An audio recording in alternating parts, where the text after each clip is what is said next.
मैं नौकरी की तलाश में शहर आया था। तभी मेरे दोस्त ने मुझे अपने घर रहने के लिए जिद की।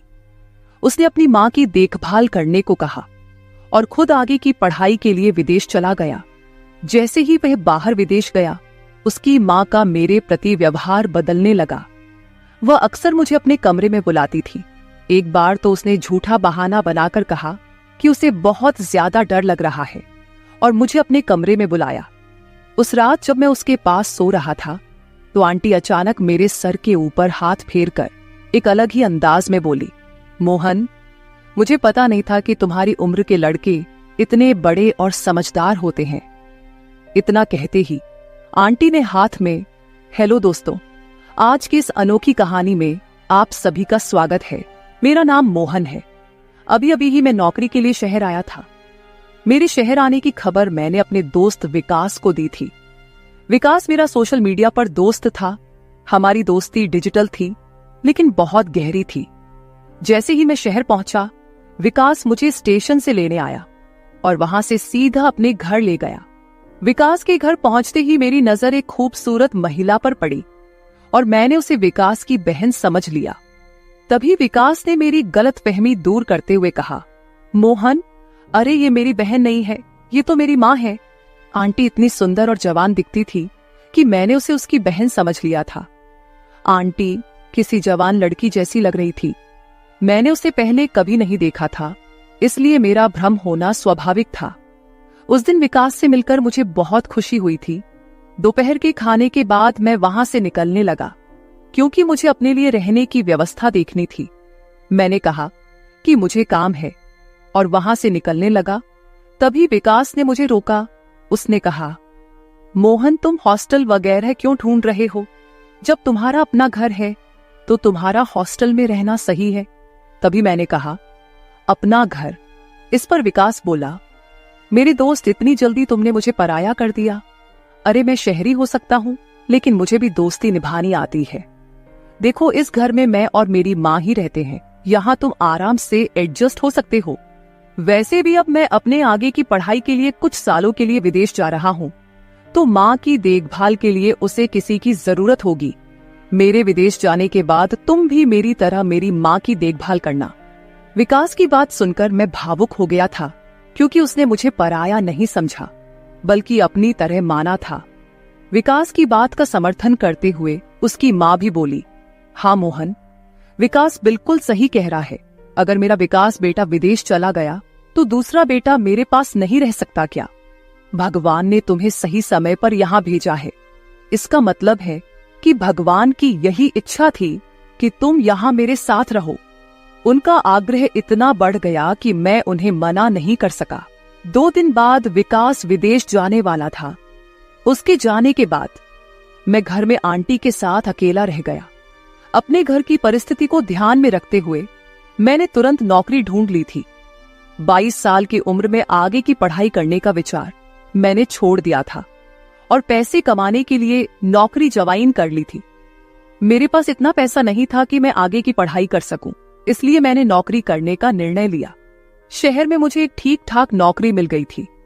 इसके विकृत विकास का भाग्य बहुत अच्छा था कि उसे 22 साल की उम्र में विदेश में पढ़ाई करने का मौका मिला।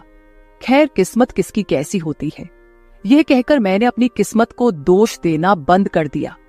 उस दिन के बाद से मैं विकास की माँ को अपनी माँ मानकर उनके साथ रहने लगा। लेकिन आंटी के मन में मेरे प्रति अनुचित भावनाएं थी जिस पर पहले मेरा ध्यान नहीं गया। लेकिन धीरे धीरे वह सब बातें मेरी नजरों में आने लगी। आंटी शहर में नौकरी करती थी। उस रात आंटी ने हम दोनों के लिए मेरा पसंदीदा खाना बनाया था। वह बोली, मैंने तुम्हारे सोशल मीडिया से तुम्हारी कुछ पसंद नापसंद के बारे में पता कर लिया है। तुमने अपनी बायो में लिखा है कि तुम्हें महाराष्ट्रियन फूड बहुत पसंद है ना? आंटी मेरी पसंद नापसंद का ख्याल रखने लगी थी। उस रात जब हम खाना खा रहे थे, वो मेरे पास आकर बैठ गई। उसने मेरी थाली में एक रोटी रखी। खाना खत्म होने के बाद मैं आंटी की मदद करने लगा और डाइनिंग टेबल से बर्तन उठाने लगा। मेरा काम देखकर वो बोली, तुम बिल्कुल परफेक्ट लड़के हो। मैंने कई बार विकास के मुंह से तुम्हारी तारीफ सुनी है और तभी से मैं तुमसे मिलने के लिए उत्सुक थी तुम और विकास में बहुत फर्क है। विकास कभी भी घर के कामों में मदद नहीं करता, उल्टा वह घर का सामान इधर उधर फैलाने में एक्सपर्ट है। विकास की मजेदार किस्से सुनकर मैं हंसने लगा। हंसते हंसते आंटी अचानक शांत हो गई। मुझे लगा कि उसे विकास की याद आ रही होगी, इसलिए मैंने उनके कंधे पर हाथ रखकर कहा, आंटी अगर विकास की याद आ रही हो तो मैं उसे फोन कर देता हूँ, तुम इतनी उदास मत हो। तब आंटी ने मेरे हाथ पर हाथ रखकर कहा, विकास हमेशा के लिए विदेश नहीं गया है, ये मुझे अच्छी तरह पता है। मुझे अब उसकी याद में शांत नहीं बैठना, बल्कि मैं अचानक तुम्हारे ख्यालों में खो गई थी। आगे वह बोली, मैं सोच रही थी कि तुम कितने परफेक्ट हो। अगर तुम बार बार मुझे इस तरह इंप्रेस करते रहोगे तो फिर मेरा क्या होगा। तुम मुझे बार बार इस तरह से इंप्रेस मत किया करो, नहीं तो फिर मुझे संभालना तुम्हारे लिए मुश्किल हो जाएगा। यह कहकर आंटी मेरे हाथ से प्लेट लेकर किचन में चली गई। कुछ समय तक मैं एक ही जगह पर इसी तरह खड़ा रहा। आंटी की बातें मेरे सर के ऊपर से गुजर गई थी। धीरे धीरे आंटी ने मेरे सामने अपनी सुंदरता का असर डालना शुरू कर दिया। वह हर रोज सुबह जल्दी उठकर योगा करती थी। जब मैंने उसे योगा करते देखा तो मुझे उसका जवान दिखने का राज समझ आया। एक दिन आंटी ने मुझे ऑफिस से जल्दी घर बुलाया था, क्योंकि उसे मार्केट में शॉपिंग के लिए जाना था और वह चाहती थी कि मैं उन्हें लेकर जाऊं। उस दिन मैं दोपहर में आधा दिन की छुट्टी लेकर घर आया। घर पहुंचने के बाद मैंने बार बार बेल बजाई, लेकिन अंदर से कोई आवाज नहीं आ रही थी। शायद बेल भी नहीं बज रही थी। तब मैंने अपने पास रखी दूसरी चाबी से दरवाजे का ताला खोला और अंदर चला गया। हॉल में मुझे कोई दिखाई नहीं दिया। तभी मुझे आंटी के कमरे से पानी की आवाज सुनाई दी। मुझे लगा कि शायद घर के किसी कमरे से पानी चल रहा होगा, क्योंकि मुझे जल्दी घर बुलाकर भी आंटी कहीं नजर नहीं आ रही थी। कौन जानता है कितनी देर से पानी बर्बाद हो रहा होगा और अब और पानी बर्बाद ना हो, इसलिए मैंने उस पानी की आवाज की दिशा में जाना शुरू कर दिया। उस पानी की आवाज का अंदाजा लगाते हुए मैं एक कमरे के पास पहुंचा, जहां बाथरूम से पानी की आवाज आ रही थी। मैंने दरवाजा खोलने के लिए हाथ बढ़ाया, तभी अंदर से दरवाजा खुला था। सामने मैंने आंटी को खड़ा देखा, जो पूरी तरह भीगी हुई थी। उनके चेहरे पर गीले बालों से पानी की छोटी छोटी धाराएं गिर रही थी। उसका वह मोहक रूप देखकर कुछ पल के लिए मैं वहीं खड़ा रह गया और उसकी ओर एकटक देखता रहा। आंटी की उस सुंदरता में इतना खो गया था कि मुझे होश ही नहीं रहा।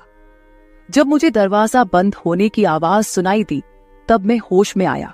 मुझे समझ में आया कि आंटी ने मुझे सामने देखकर फिर से बाथरूम के अंदर दरवाजा बंद कर लिया है। मैं वहां से बाहर हॉल में आकर बैठ गया। कुछ समय बाद आंटी हॉल में आई और मुझसे बोली, मोहन, तुम आ गए हो? मेरे कमरे में क्यों आ गए? तुम्हारे कमरे में पानी नहीं आता क्या? तब मैंने आंटी को बताया कि मुझे तुम्हारी आवाज नहीं सुनाई दे रही थी, इसलिए मुझे लगा कि तुम अभी घर नहीं आई हो। मुझे नल के पानी की आवाज सुनाई दी, इसलिए मैं तुम्हारे कमरे तक आ गया। इस पर वह बोली, अच्छा, कुछ समय पहले जो हुआ वह सब नजर की गलती से हुआ। आज मैंने सैंडल घर में दरवाजे के पास रखी थी, इसलिए शायद तुम्हें यह ध्यान नहीं आया होगा कि मैं घर पर ही हूं।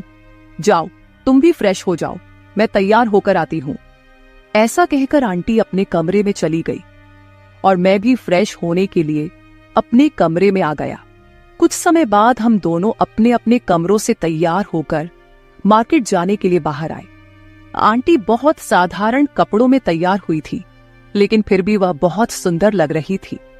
मुझे उन्हें देखकर ऐसा लग रहा था जैसे पहली बार मैं किसी स्त्री की ऐसी सुंदरता देख रहा हूं। उस समय भी मैं बार बार आंटी की ओर देख रहा था। वह मेरे पास आई और मेरे बालों में हाथ फेरते हुए बोली, मोहन, अरे तुम बार बार किस सोच में डूबे रहते हो? चलो अब जल्दी करो।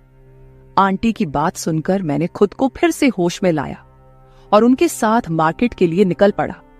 जैसे ही वह गाड़ी पर मेरे पीछे बैठी, उन्होंने अपने दोनों हाथ मेरे कंधों पर रख दिए। मार्केट में जहां भी उन्हें जाना था, मैं उन्हें वहां लेकर जा रहा था। घर लौटने के बाद आंटी ने मेरे चेहरे पर हाथ फेरते हुए कहा, तुम्हें परफेक्ट मैन का नाम पूरी तरह से सूट करता है, क्योंकि तुम सच में वैसे ही हो, बिल्कुल परफेक्ट। तुमने बिल्कुल भी शिकायत का मौका नहीं दिया। जहां जहां मुझे जाना था तुम मुझे वहां लेकर गए, जिससे मेरी शॉपिंग जल्दी खत्म हो गई। नहीं तो तुम्हारा दोस्त विकास मुझे एक दुकान पर छोड़ देता है और बाकी जगहों पर मुझे पैदल जाना पड़ता है, जबकि वह गाड़ी में बैठा रहता है। लेकिन तुमने तो सारे बैग उठाए और मुझे हर जगह गाड़ी पर बिठाकर ले गए, जिससे कि मेरा काफी समय बच गया। इसके बाद आंटी ने मेरी पीठ थपथपा दी और मेरे गालों को प्यार से खींचा। यह सब बहुत सहजता से हुआ, लेकिन इसका मेरे मन पर गहरा असर होने लगा था। जिस तरह से उन्होंने मुझे शाबाशी दी, मैं उसी विचार में खोया एक जगह खड़ा रहा। इसी बीच आंटी सूट पहनकर मेरे सामने खड़ी हो गई और बोली, इसमें मैं कैसी लग रही हूं? मैंने कहा, इसमें तो आप बहुत सुंदर लग रही हो, बस ड्रेस थोड़ा ढीला है। मेरा ऐसा कहने पर आंटी बोली, शायद पीछे की रिबन मैंने बांधी ही नहीं है। मोहन, क्या तुम मेरी थोड़ी मदद करोगे रिबन बांधने में? और फिर मैं उनकी मदद करने लगा। जब मैं रिबन बांध रहा था तब कपड़े के बाहरी तरफ से सही, लेकिन मेरा उसे छूना हो रहा था। मैं बिना एक शब्द आंटी के सारे काम कर रहा था। अगले दिन जब वह अपने ऑफिस जाने के लिए तैयार हुई तो उसने नया सूट पहना हुआ था।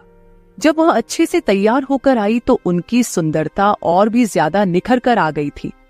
उस दिन आंटी ने मुझसे कहा, कल तुमने दोपहर के वक्त मेरे लिए आधे दिन की छुट्टी ली थी, वैसे ही आज सुबह के कुछ घंटे आधे दिन की छुट्टी लो और मेरे साथ ऑफिस चलो। आंटी मुझे अपने ऑफिस क्यों ले जा रही थी, ये उसने ठीक से नहीं बताया था। जब हम ऑफिस पहुंचे और उनके फ्लोर पर एंट्री की तो उन्होंने मेरा हाथ पकड़ लिया। आंटी का यह अजीब व्यवहार मुझे समझ नहीं आया था। उनके ऑफिस में कई कर्मचारी हमें अलग अलग नजरों से देख रहे थे। आंटी दिखने में इतनी बूढ़ी भी नहीं थी, लेकिन वह मुझे अपने ऑफिस क्यों लेकर गई थी, ये मुझे समझ नहीं आ रहा था। वह मुझे सिर्फ अपने फ्लोर पर नहीं बल्कि अपने बॉस के केबिन में भी ले गई। उनके बॉस हमें अजीब नजरों से देख रहे थे। आंटी ने बॉस से मेरी पहचान कराते हुए कहा, यह मेरा मोहन है। ऐसा कहकर उन्होंने मेरा परिचय दिया। किसी लड़के का परिचय ऐसे कौन कराता है भला। बॉस से मिलाने के बाद आंटी मुझे बाहर लेकर आई और मुझे वहां से जाने के लिए कह दिया। आंटी के ऑफिस में मैं उनसे कोई सवाल ना कर सका। जब शाम को घर आई तो आंटी का व्यवहार थोड़ा अजीब था। घर आते ही आंटी ने मुझे गले लगाया और कहा, आज तुम मेरे साथ ऑफिस आकर मेरी बहुत बड़ी मदद की। आंटी मुझसे बात कर रही थी, तभी अचानक जोर से बिजली कड़की, जिसकी आवाज से आंटी डर गई और उन्होंने मुझे गले लगा लिया। उस वक्त उनकी वह गले लगाने की भावना कुछ अलग ही थी।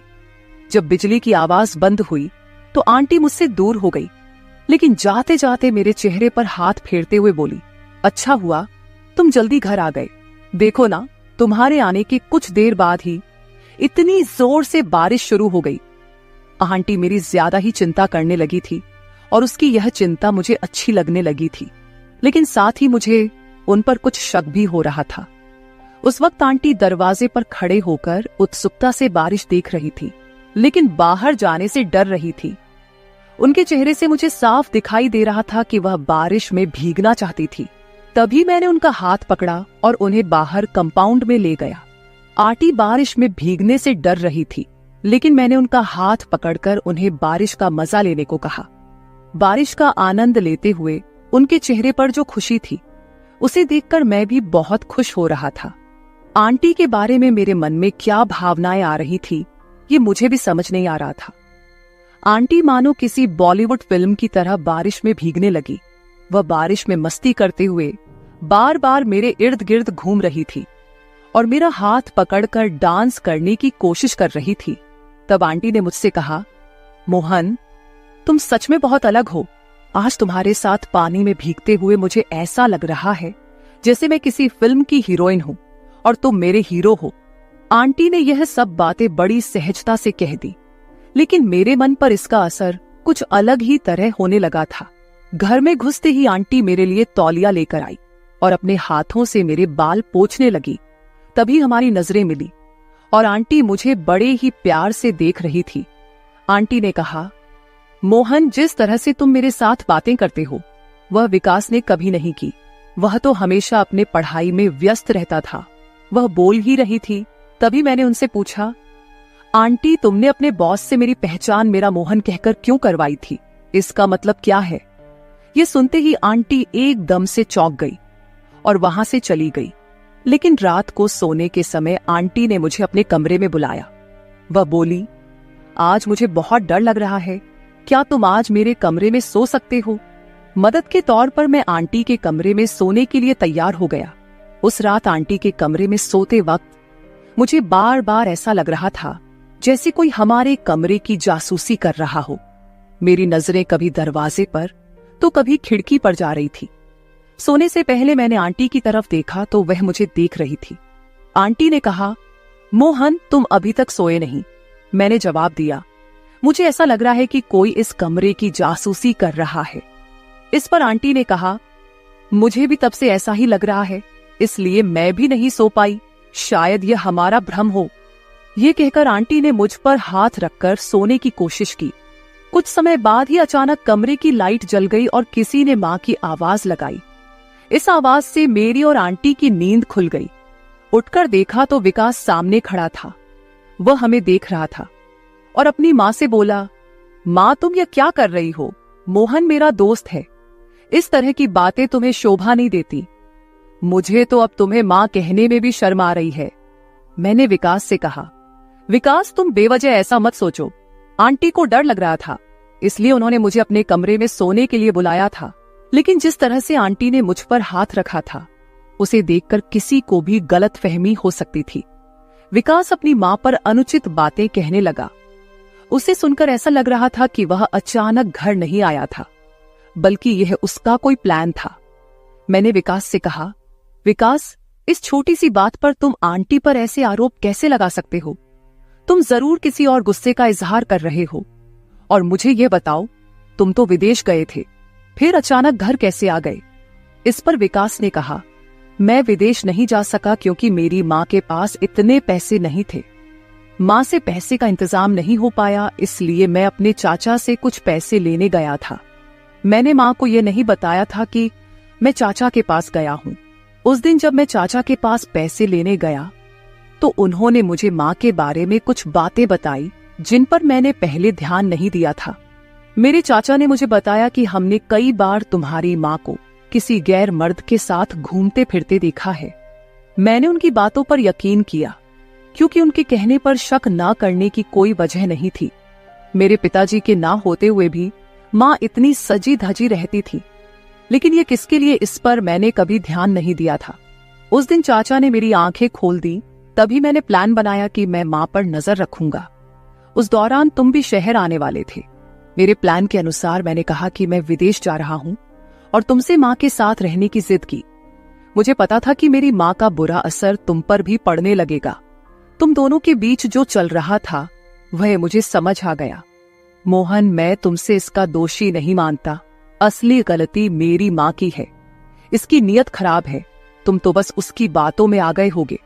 जब विकास शांत हुआ, फिर मैंने उससे कहा, तुमने अपनी मां पर आरोप लगाया, अब खुश हो गए, अब बोलो, और कुछ बाकी है?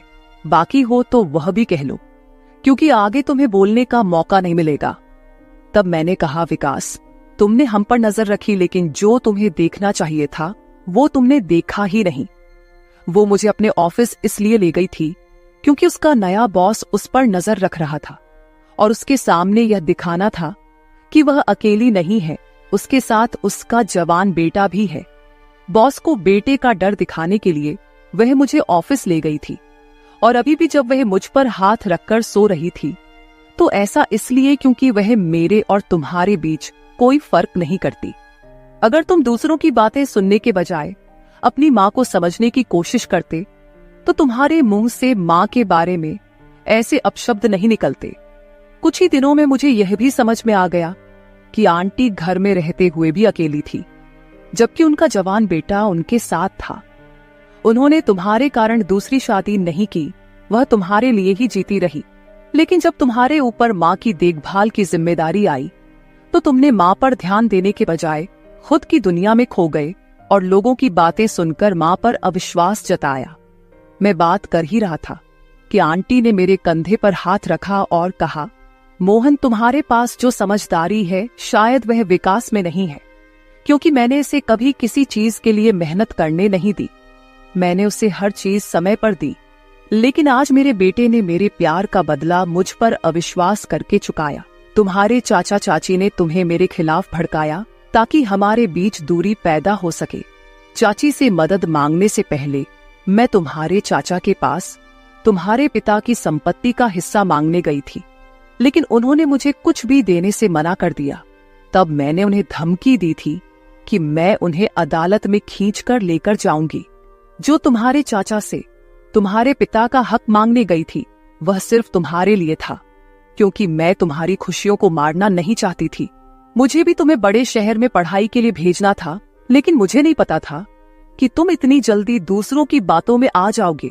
आज तुमने अपनी माँ के प्यार का यही सिला दिया बेटे। ऐसा कहकर आंटी रोने लगी। आंटी की बात सुनकर विकास की समझ वापस आ गई। वह दूसरों की बातों में आकर अपनी माँ पर विश्वास नहीं कर रहा था और उसने आंटी और मुझ पर भी गलत शक किया। जब विकास को अपनी गलती का एहसास हुआ तो उसने रोते हुए आंटी से माफी मांगी। वह एक माँ थी, इसलिए उसने तुरंत अपने बेटे को माफ कर दिया। माफी मांगने के बाद वह मुझे अपने घर पर रहने के लिए आग्रह करने लगा, लेकिन अब मैं वहां नहीं रह सकता था, क्योंकि उस माँ बेटे को अपने रिश्ते को सुधारने के लिए समय की जरूरत थी। विकास को अपनी माँ की ईमानदारी और उसके लिए किए जा रहे उसके संघर्ष को देखने की जरूरत थी, क्योंकि उसे अपनी माँ की मेहनत की कोई समझ नहीं थी। मैंने बचपन से अपने घर की गरीबी देखी थी और तभी से मैंने छोटे मोटे काम किए थे।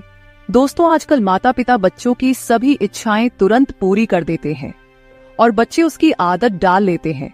अगर कभी माता पिता बच्चों की कोई इच्छा पूरी नहीं कर पाते तो बच्चे तुरंत नाराज हो जाते हैं और उन्हें अपशब्द कहने लगते हैं।